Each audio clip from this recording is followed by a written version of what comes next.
கர்நாடகாவில் கேரளாவைச் சேர்ந்த இளம்பெண்ணின் வாயில் வெடிப்பொருட்களை திணித்து வெடிக்க செய்து கொலை செய்த சம்பவம் அதிர்ச்சியை ஏற்படுத்தியிருக்கிறது. இது பற்றிய மேலும் விவரங்களை எமது செய்தியாளர் பிரசாத் வழங்க கேட்கலாம். வணக்கம் பிரசாத், இந்த சம்பவம் தொடர்பான முழு விவரங்கள் என்ன பதிவு பண்ணுங்க. வணக்கம். கேரள மாநிலம் கண்ணூர் மாவட்டத்திற்குட்பட்ட கல்யாடு பகுதியைச் சேர்ந்தவர் சுபாஷ்.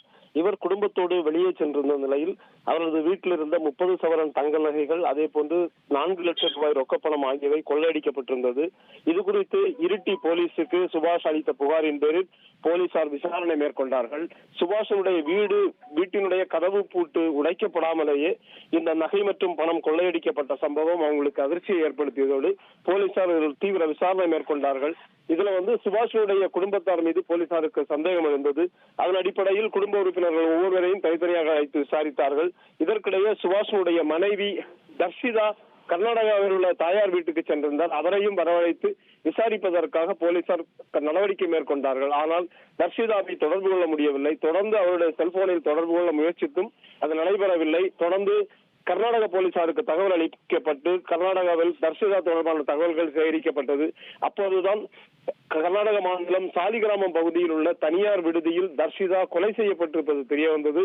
உடனடியாக போலீசார் அங்கு நேரடியாக சென்று பார்த்தபோது தனியார் விடுதியில் தர்ஷிதாவினுடைய வாயில் டெட்டனேட்டர் வைத்து வெடிக்க செய்து கொலை செய்துள்ளதோடு அவருடைய முகம் மற்றும் உடலின் பல பாகங்கள் சிதைக்கப்பட்டிருந்தது. இது தொடர்பாக தீவிர விசாரணை மேற்கொள்ளப்பட்ட நிலையில் தர்ஷிதாவினுடைய கள்ளக்காதலனான சித்தராஜு என்கின்ற பெரியபட்டணத்தைச் சேர்ந்த நபர் இவரை அங்கு அழைத்து சென்றிருப்பது தெரிய வந்தது. உடனடியாக அவரை கைது செய்தார்கள். அவரிடம் மேற்கொண்ட விசாரணையில் தர்ஷிதா தன்னுடைய வீட்டில் இருந்து வெளியேறியதோடு அவருடைய மகனை தன்னுடைய தாயார் வீட்டில் கொண்டு விட்ட பிறகு சுபாஷின் வீட்டிற்கு கணவனுடைய வீட்டிற்கு திரும்ப வந்திருக்கிறார். அங்கிருந்த நகை மற்றும் பணத்தை கொள்ளையடித்து விட்டு அங்கிருந்து கள்ளக்காதலுடன் தப்பி செல்ல முயன்று அங்கு இருவரும் பெரியபட்டணம் பகுதியில் இருக்கின்ற அந்த சாலிகிராமத்தில் இருக்கின்ற விடுதியில் தங்கியிருந்தார்கள். கள்ளக்காதலர்கள் இருவருக்கும் இடையே ஏற்பட்ட பிரச்சனையை தொடர்ந்து சித்தராஜு தர்ஷிதாவை கொலை செய்திருக்கின்றார். கொலை செய்த சம்பவம் தெரிய வந்ததை தொடர்ந்து அவரையும் கைது செய்து தொடர்ந்து விசாரணை மேற்கொள்ளப்பட்டு வருகிறது. விவரங்களுக்கு நன்றி பிரசாத். ட்ரெண்ட ஃப்ரெண்ட் ஆக்கிக்கோங்க. தந்தி டிவியின் சப்ஸ்கிரைபர்ஸ் அண்ட் ஃபாலோவர்ஸ் குடும்பத்துல நீங்களும் இணையுங்க.